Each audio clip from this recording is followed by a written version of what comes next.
naapoy pag-ampo sa impyerno, di ba?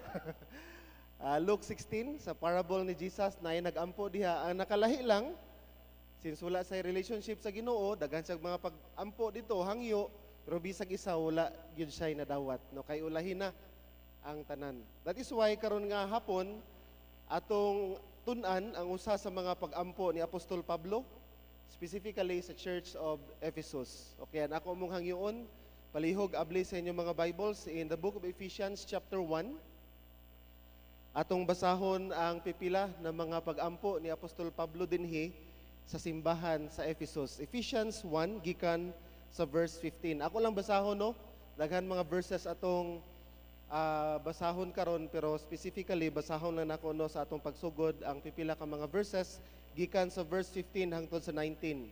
Ingon dinhi, "For this reason, because I have heard of your faith in the Lord Jesus and your love toward all the saints, I do not cease to give thanks for you and remember you in my prayers, that the God of our Lord Jesus Christ, the Father of glory, may give you the spirit of wisdom and revelation in the knowledge of Him, having the eyes of your hearts enlightened, that you may know what is the hope to which He has called you, what are the riches of His glorious inheritance in the saints, and what is immeasurable greatness of His power toward us who believe, according to the working of His great might." Magampo ta, Ginoo, salamat sa kahigayunan na kami makapamalandong sa imong pulong, pakigstorya ka sa among taliwala karon nga hapon. Kini among pagampo sa ngalan ni Jesus. Amen. Usa daw ka panahon dito sa England, naay usa ka grupo sa turista nga nagbisita sa Metropolitan Tabernacle. No, speaking of Metropolitan Tabernacle, kinsa gani ang usa sa sikat na pastor nga nagpastor ana nga simbahan? Kinsa? Kinsay makafamilyar? Charles Spurgeon. No, a Baptist preacher, gitawag siya nga Prince of Preacher. Tungod kay kanina mga turista, curious sila nga grabe ka vibrant ang ministry, grabe ka growing ang church ni Charles Spurgeon. So gusto nila bisitahan and gusto nila mapangutana si Spurgeon na unsa imong sekreto. And sa panahon nga nag-visit sila dito, before the service, gidala sila ni Spurgeon sa basement, ilalom sa pulpito o sa lugar kung asa siya gawali. And nag-smile si Spurgeon ug mao ni iyahang gisulti, "This is the power of this church." And iyahang gi-explain that during services, every Sunday, while gawali siya dito sa taas, na ay group of people nga gaampo dito sa ilalom. Aningon niya, true success of ministry is not in eloquence or organization, but in intercession. And in the same way, makaigsuunan, yes, we want Bethel Baptist Church to grow. We want Bethel Baptist Church nga magtubo, magligon, become effective. And we want our families to be strong, growing. And to do that, mga kaigsuunan, like Spurgeon, like this church, we must have a power room. Power room. A people committed to pray for Bethel Baptist Church. And are you willing, am I willing igsuon nga mahimong kabahin ana nga prayer room and power room? Because behind the visible life of every church lies an invisible force, and that is the prayer of God's people. Busa na usa ka quote ingon niya, "A church that prays together is not just surviving, it is advancing. But a church that neglects prayer is like a soldier nga muadto sa battle nga wala gidala bisag usa ka armor. Walay naay pusil pero walay bala. And as a result, pildi gyud."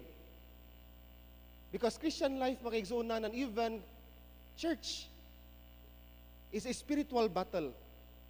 Kinahanglan nato ang gahom sa Ginoo. And speaking of prayer, makaigsuunan, unsa Unsa ang kanunay nimo nga ginaampo isip anak sa Ginoo? As a member of a family, as a member of Bethel Baptist Church, unsa ang kanunay nimo nga ginaampo? Yes, it is true that we often pray for our needs, financial, material, atong pamilya, kanunay nato ginaampo, imong trabaho, imong ginaampo, or gaampo kang hatagan kag trabaho. Yes, these are good prayers. But when was the last time nga nag-ampo ka sa Bethel Baptist Church? Or kaha sa mga bisita nga naa dinhi, when was the last time nga nag-ampo ka sa imong local church? When was the last time nga nag-ampo ka sa pastor or sa mga pastor nga nagwali or gawali dinhi sa atong pulpit? And how often, igsoon, are you praying for your families as part of Bethel Baptist Church?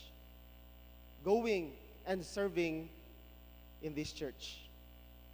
Because I believe, makaigsuunan, that when we pray for our church, we're not just simply asking nga i-bless sa Ginoo ang atong mga programs. We're not just asking nga i-bless sa Ginoo ang atong building. But when we pray, specifically for Bethel Baptist Church, we are asking God na, Lord, protektahi ang mga pastor, protektahi ang mga katauhan, protektahi ang mga pamilya ani nga simbahan. Empower your servants, strengthen your work, and may this church gamito nimo Ginoo to advance your kingdom. Ug nasabtan na ni Apostol Pablo makaigsuunan sa iyahang tibuok nga kasing-kasing. And even throughout his ministry, busa kung imong tan-awon ang mga libro sa Bible,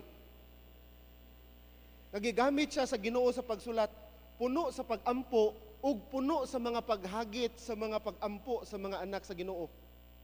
That is why many times ang mga words na gimension niya dinhi, pray for us, pray for the saints, pray for God's work, pray for the advancement of the gospel.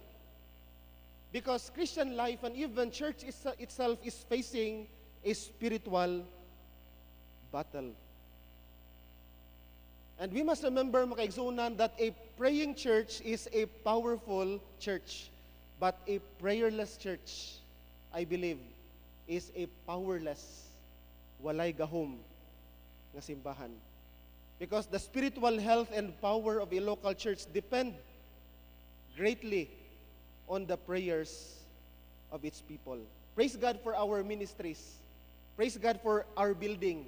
Praise God na atay bag-o, no? Salamat sa mga tao nga gigamit sa Ginoo nga di na ta magproblema kung naatay brown out, no, kay naatay power, di ba?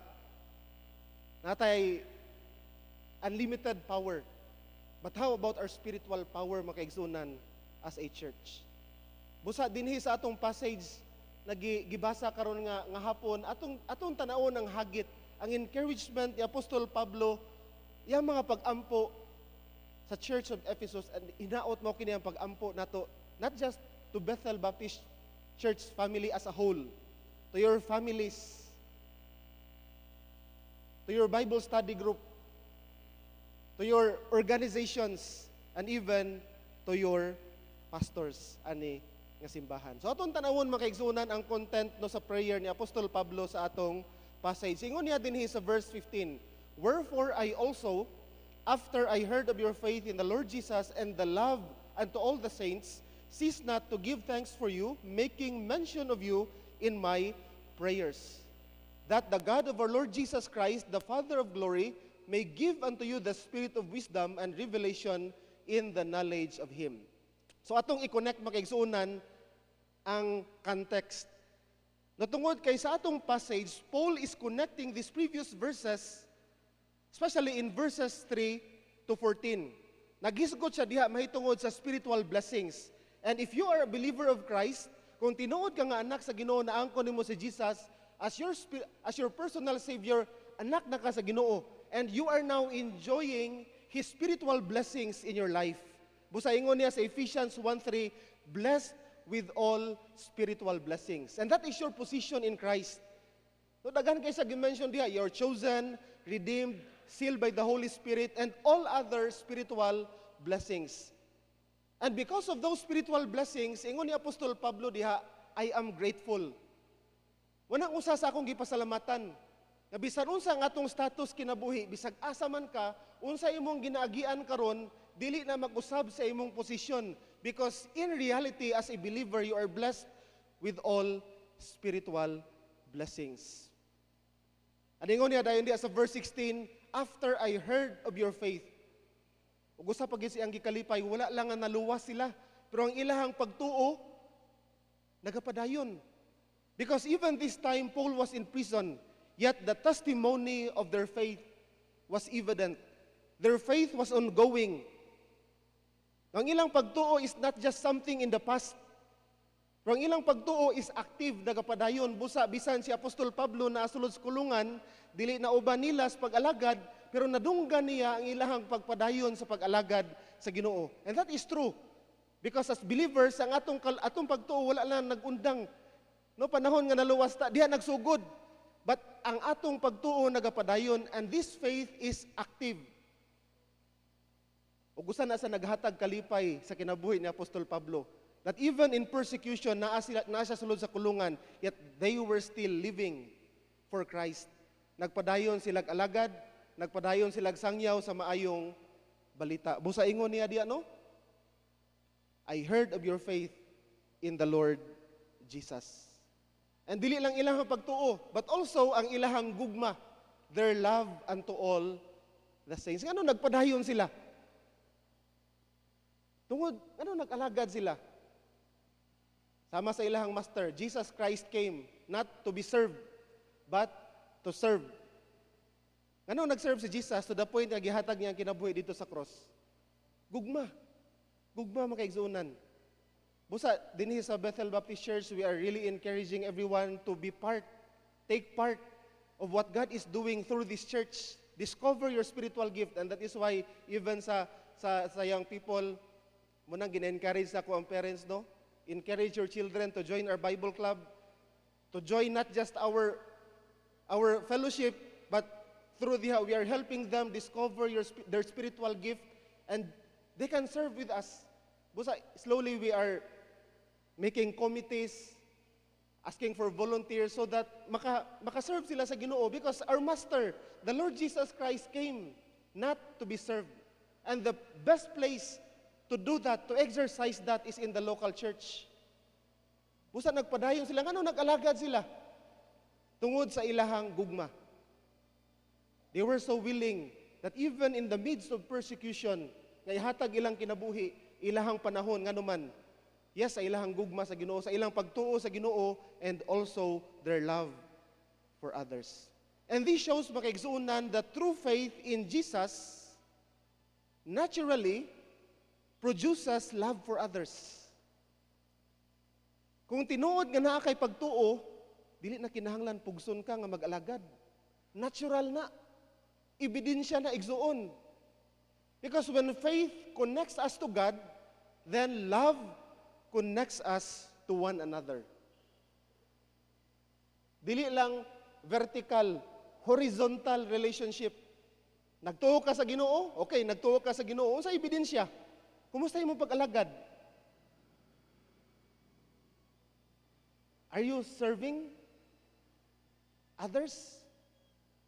Because as I've said, faith connects us to Christ and love connects us to one another. And because of that, tungod kay evident na siya sa mga Kristohanon this time, even in the midst of persecution, walay undang ang kanunay istorya ni Apostol Pablo sa ilaha. Even in his book, cease not to give thanks for you. Because God's work and His blessings are evident in your life. Therefore, ingon niya, padayon ko nagadayig o nagapasalamat sa Ginoo on your behalf. And bakita nato diha nato makaigsunan ang tinuod na kasing-kasing sa usa ka pastor. A pastor's heart. Apostol man siya, but a pastor's heart, ang gahatag kalipay makaigsunan. Okay? Sa mga alagad sa Ginoo, dili lang unsa inyong mahatag. Praise God for your generosity nga na-enjoy namo sa among pag-alagad sa Ginoo dinhi. Na-enjoy nako for 15 years. Praise God for the generosity of Bethel Baptist Church. But ang tinuod na gahatag kalipay sa usa ka alagad sa Ginoo, dili material na mga butang. ang tinuod nagahatag kalipay sa mga alagad sa Ginoo is ang makita nga ang mga anak niya nagatubo ug nagaalagad. When you are growing and serving others and serving the Lord Jesus Christ. Busa mo na ingon ni Apostol Pablo, walay undang ang akong pagpasalamat. Tungod kay nakita nako dili lang ang naluwas ang mga tawo, but nakita namo nga nagtubo mo ug nagpadayon mo nga nagaalaga diha sa Ginoo. Aningon dayon sa diha, making mention of you in my prayers. So wala lang gi-express niya iyang gratitude, iyang kanunay nga pagpasalamat, but ingon dinhi kanunay ko nagaampo sa inyo. Usa ka alagad sa Ginoo nga kanunay nagaampo, usa ka amahan na kanunay nagaampo sa iyang pamilya. Nagaampo sa iyang igsuon, sa members sa family. Okay? Dili ra man ni noon ma-apply nato sa church as a whole. Okay? Even if, because church is people. Kung amahan ka, ang church nag-i-entrust sa Ginoo sa imo, kanang imong mga anak, imong asawa. When was the last time nga nagampo ka sa imong wife? When was the last time nga nagampo ka sa imong husband? When was the last time nga nagampo ka sa imong mga anak? Because speaking of church, yes, praise God for this local church. But we have so many families, people dinhi, nag-i-entrust sa Ginoo sa atoa. And God is calling you to pray for these people. Ug unsay prayers ni Apostol Pablo dinhi sa atong context? Ingon niya diha sa atong passage, no kung atong tanawon ganiha sa atong gibasa, ingon niya, my prayer is, ingon niya, that God may give you wisdom in the knowledge of Him. And ingon niya, to know the hope of His calling and the riches of His glory, inheritance in the saints, and exceeding greatness of His power toward us who believe. So tulo ka butang yang gipangayo o giampo diha. Una, nga kamo padayon magtubo diha sa Ginoo. Mailhan ninyo siya personally. To know God personally, to know the hope of His calling, and to know the riches of His inheritance. Ako lang ning isa-isahon no, karon nga hapon, and akong paningabutan na ma-explain ako siya sa mubo na panahon. Ingon niya, to know God personally, ingon niya, to give you wisdom in the knowledge of Him. Kaalam, kahibalo. And what does it mean, mga kaigsuunan? Ang point ni Paul din is not just about intellectual knowledge, but a relational one. Because you can study theology. Pwede nga ikaw ang pinaka-bright na member sa Bethel Baptist Church when it comes to theology, and still, you do not truly know God. Bisan, ibutan na to, labi na sa Pilipinas. Philippines is a religious country. And everyone knows something about God. Pero dili tanan tawo nga naa sa Pilipinas na ilhan nila ang Ginoo personally. It is like knowing a famous person's name, pero wala gid mo siya na-meet. Kaila ka kang kinsa na? Jackie Chan. Pero wala gid mo siya nailhan, nakita, di ba? Lahi itong nailhan nimo kaysa na-meet yun nimo. And speaking to us, God wants more than a religion. He wants a relationship. I know, daghan mo mga friends sa Facebook. And maybe some of you, nakita nimo ilahang mga post, ilang mga pagkaon, nabalaan nimo ilahang birthday, kay mumarka man dito nga, oy, birthday da ini kuan. Kabalo ka sa ilahang paborito nga laaganan, pero sukad-sukad, wag ka nakastorya sa ilaha. Diba? Na kay mga friends na inana. Ug dili na tinuod na relationship. And the same is true with God, mga kaigsunan. Pwede nga na kay nahibaluan may tungod sa Ginoo, pero wala gid kay personal na relationship sa iyaha.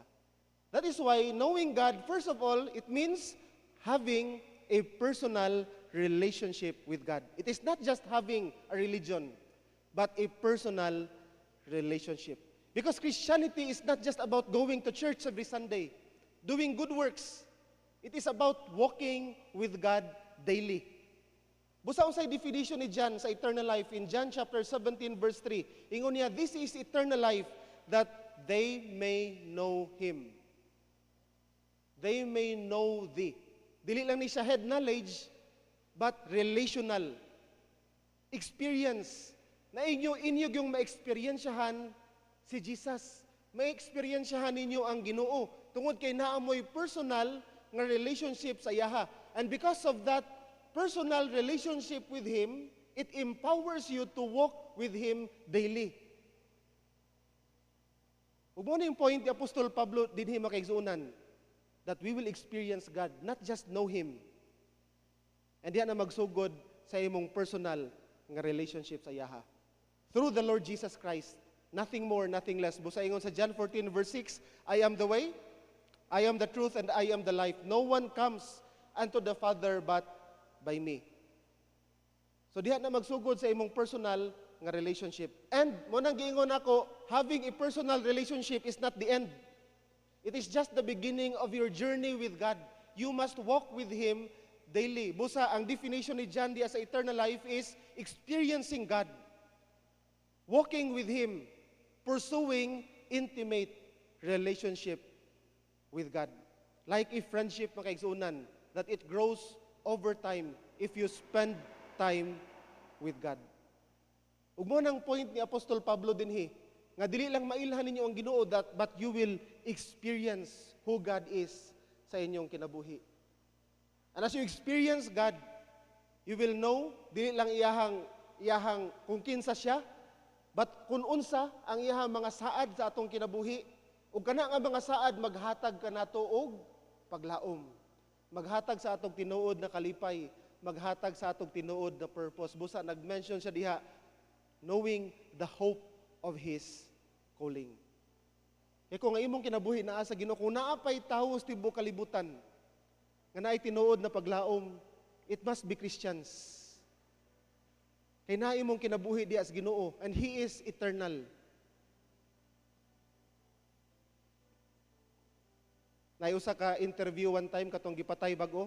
Say kanabitong aya pa nako siya na ilhan gyud katong bitong gipatay na siya si Charlie Kirk. Sa na-intriga ko sa iyang mga videos ba. So natoy one time gi-share gyud nako sa Facebook na ay atheist nangutana sa iyaha. Wala man niya gi-confront na ang point lang niya na you are an atheist, wala ka gatuo Ginoo, wala kay life after death. And that is a sad thing sa imong kinabuhi. Okay? And that is, imagine the darkness, the hopelessness if kana ang imuhang ginatuuhan. But for us Christians, we have hope. We believe in life after death because we have faith in Jesus. And we have this hope that someday, makita namo ang mga loved ones. Okay? Uman ang hope sa atong kinabuhi diha kay Jesus. And that is Christian life po kaigsunan. Christian life is filled with hope. And this hope is not wishful thinking. Kanang moingon ka nga kanang paglaom bitaw nga moingon ra nga unta. Dili ni sa hope ngayon ana. But this hope is with confident assurance na mahitabo gyud sa atong kinabuhi. And when life is difficult, kung ang kinabuhi daghan mga pagsulay, lisod gyud, yet kani nga paglaom mao ni ang gahatag kusog ga-sustain sa ato sa pagpadayon. Busa ingon pa nila kani nga paglaom mao ni siya ang oxygen sa atong lungs. Di ba? Muning oxygen sa atong lungs, lose hope and surely you will die. So the same sa atong kinabuhi kinahanglan nato na makaigsuunan ug kana nga tinuod na paglaom ma-experiensyahan nimo diha sa Ginoo. And not just the hope of His calling in the Lord, ingon diha, knowing the riches of the glory of His inheritance in the saints and the exceeding greatness of His power toward us who believe. The riches of His inheritance. Munang giingon ako ganiha, as a believer, we are blessed with all spiritual blessings.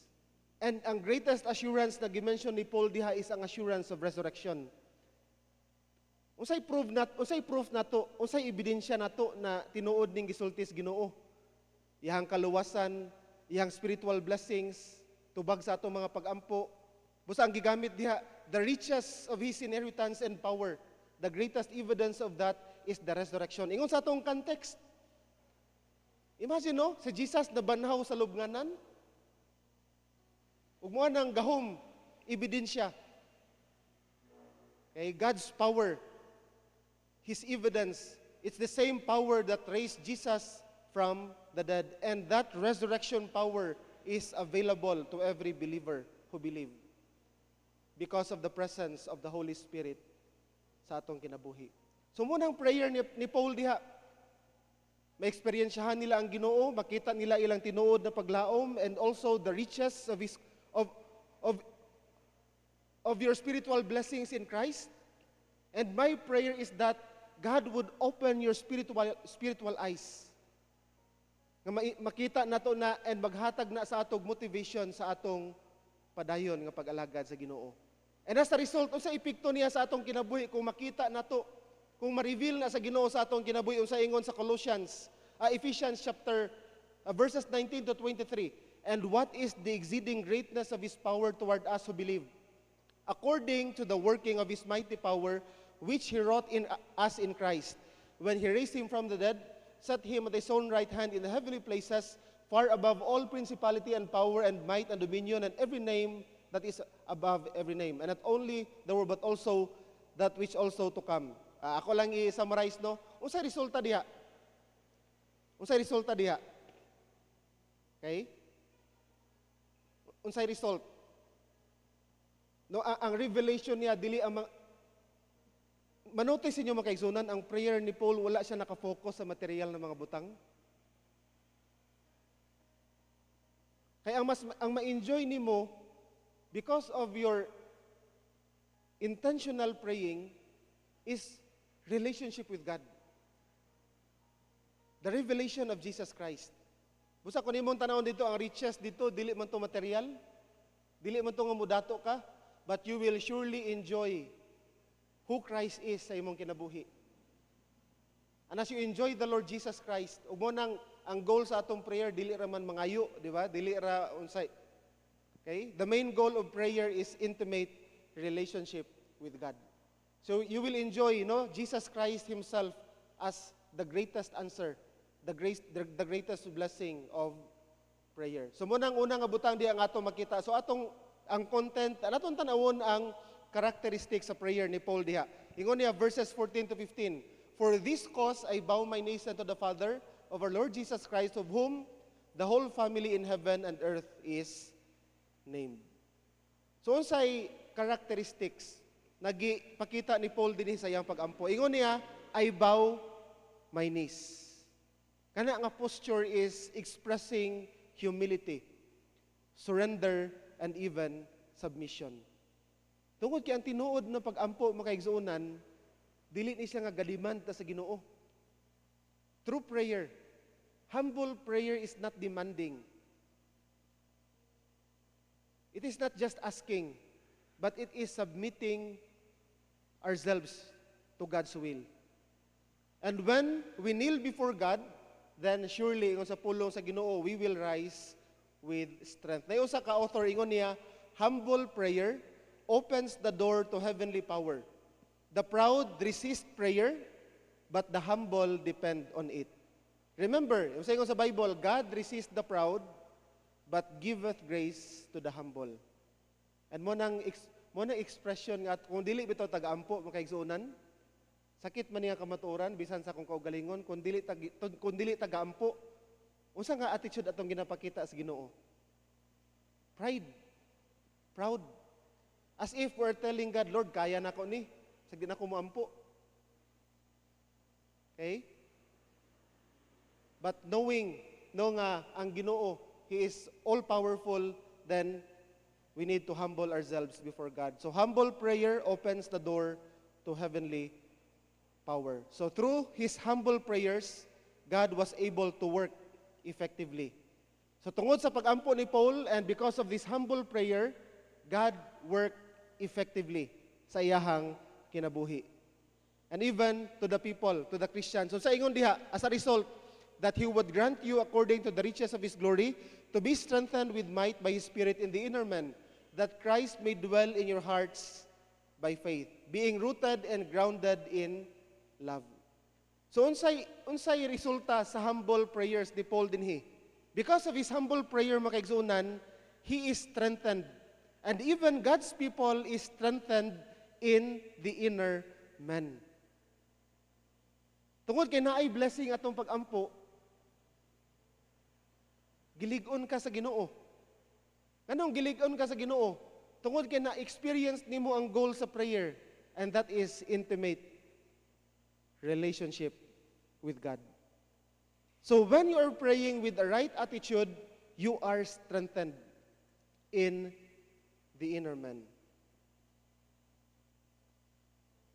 You are strengthened in your inner man. So usahay kung mag-ampo ta, dili lang ayog focus sa mga problema. But we must settle our heart diha sa Ginoo. Our attitude. Okay? Tungod kay ang atong gikinahanglan is ang kusog diha sa Ginoo. And as I've said, no, you are more important to God than your concerns. So when there's strength within, we have the power to endure and even sometimes enjoy atong pag-alagad sa Ginoo. So sama daw sa usa ka kahoy, kung ang kahoy gani na moagi og kanang maigo og grabe nga bagyo, kung ang iyahang gamot hinay, luya, okay? Matumba gina siya. Pero kung ang gamot niya ligon, strengthened within, maka lahutay siya. Mubarog siya bisan sa mga pagsulay. And that is also true in the Christian life. A believer who is rooted in Christ's strength will not fall when trials come. And this is one of the blessings of true, humble, and even genuine prayers. So muna ingon niya, blessing diha, strengthened with the power in the inner man. And also, unsa ingon niya, Christ dwelling in our hearts through faith. By the way, kanang word na dwell diya, it doesn't mean nga ayha pa mo sulod. Di ba? Kay tinuod, yes. Naangko na to si Jesus. Okay? Dili man nga muhawa siya. We believe in eternal security. But ang word na dwell diha, it means that Christ will rule in every area of our lives. Dili lang siya bisita.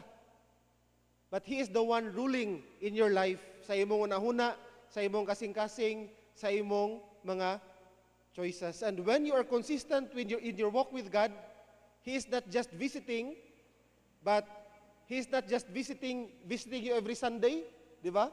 But you are experiencing His power every day sa imong kinabuhi. Because you are experiencing the power of God. Dili lang panahon nga naa kay panginahanglan nagampo ka, but every day you are experiencing the power of God. And as a result, you are rooted and grounded in love. And all other spiritual blessings, no? Napadiha, filled with all the fullness of God.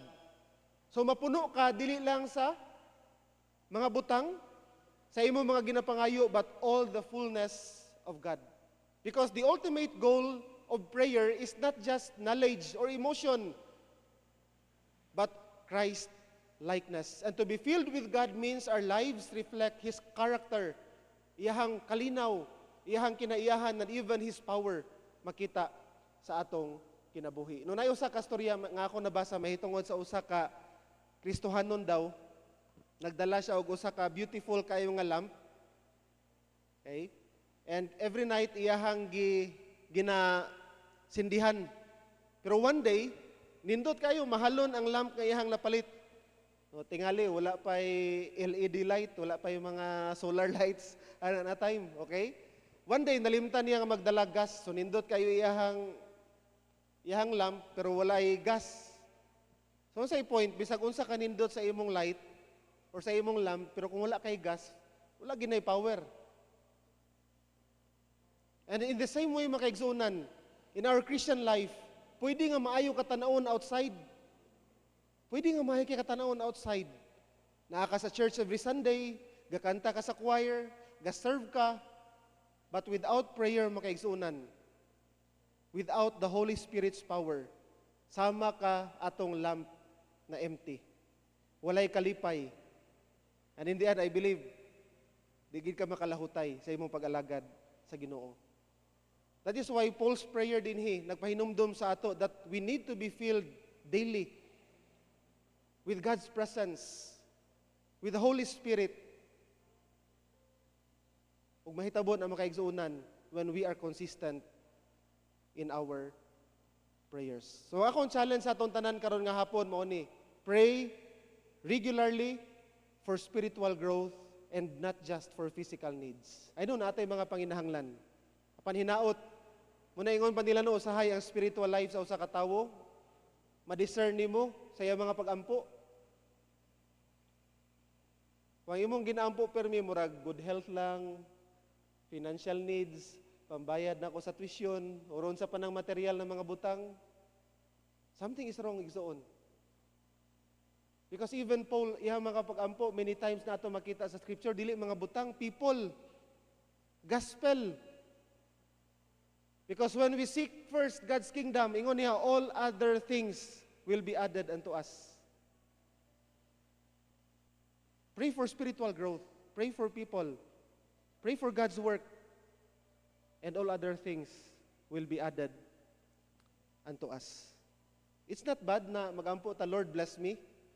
But sometimes we need to shift our focus from, Lord bless me. Akong pag-ampo, Lord, make me more like you. So pray for wisdom. Pray for holiness. Pray for faith. Pray for love. And or other spiritual blessings diha sa atong pag-alagad sa Ginoo. And secondly, ask the Holy Spirit to open your spiritual eyes na makita nimo ang mga panalangin sa Ginoo sa imong kinabuhi. Spiritual understanding. Tinuod, daghan tingali sa mga material na butang kulang ko, but praise God, I am blessed with all spiritual blessings in Christ. Nagi mga rason na kinahanglan nga makapasalamat ko sa Ginoo. Nagi mga rason nga makapasalamat ko sa iyaha. Na makapasalamat ko sa Ginoo. That is why, ask the Holy Spirit to open your spiritual eyes to see your blessings diha sa Ginoo. And depend on God's power, not in your own strength. When you feel weak, remember, ingon sa pulong sa Ginoo, there is power diha sa iyaha.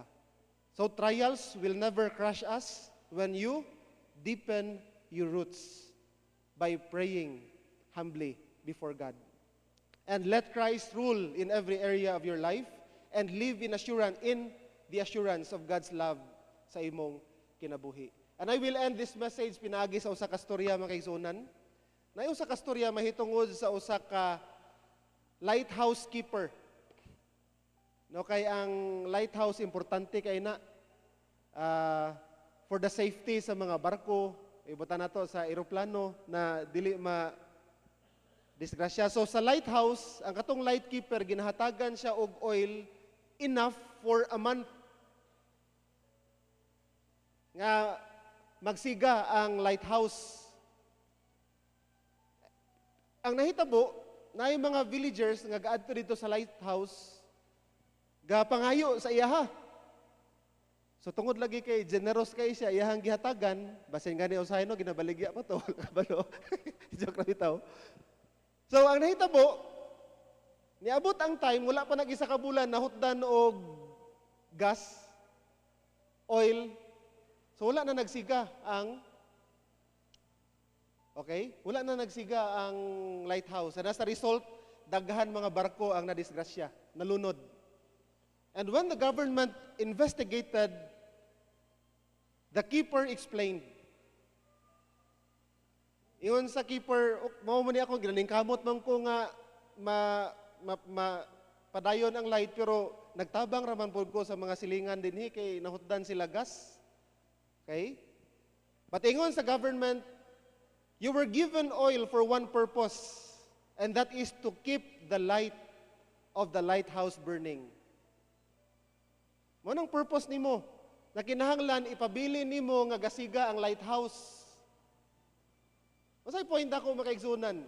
The local church is like that lighthouse. This is like God's lighthouse in a dark world. And I believe that our prayers are like this oil that keeps the light burning. And when you stop praying for your church, when you stop praying for your pastor, when you stop praying for your leaders, when you stop praying for your families, when you stop praying for our ministries, hinay-hinay nga mapalong ang kalayo ana nga lighthouse. And as a result, consequences, na yung mga kalag nga mamatay sila nga walay Jesus, not because powerless ang gospel, but because the church lacked the fuel of prayer. That is why makaigsunan, may the prayers of the Apostle Paul naghagit sa atong kasing-kasing karon na gabi to pray. Yes, daghantag mga problema. Di na mawadag problema ang simbahan. But hinaot na sa matag problema nga atong makita, ang atong solusyon is ang pagluhod o pagampo sa Ginoo. Nga Lord, tabangi mi. Empower us. Because we believe that our God is sovereign and He answers prayers. Magampo ta. Ginoo, salamat sa imong pulong. Panalangin ni kadto na makamaturan sa mong kasing-kasing. Sa ngalan ni Jesus, amen.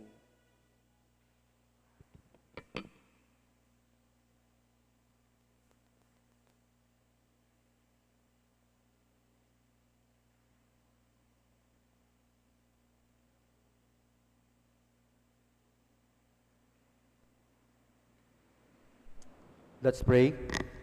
Our Father in heaven, what a wonderful reminder karon nga hapon that may the same prayer, Ginoo, that the Apostle Paul prayed be also the same desire that would be found in every heart, Ginoo, sa imong mga kanakan diri sa Bethel Baptist Church. Continue, Ginoo, to mold us to have that same passion and that the same desire, Ginoo, that all of us, Ginoo, would know you not only intellectually, but that we would all experience who you are. And by doing so, we would know the riches, Ginoo, nga naa sa kang Jesus Christ, and how rich we are, Ginoo, the moment that we have trusted in you.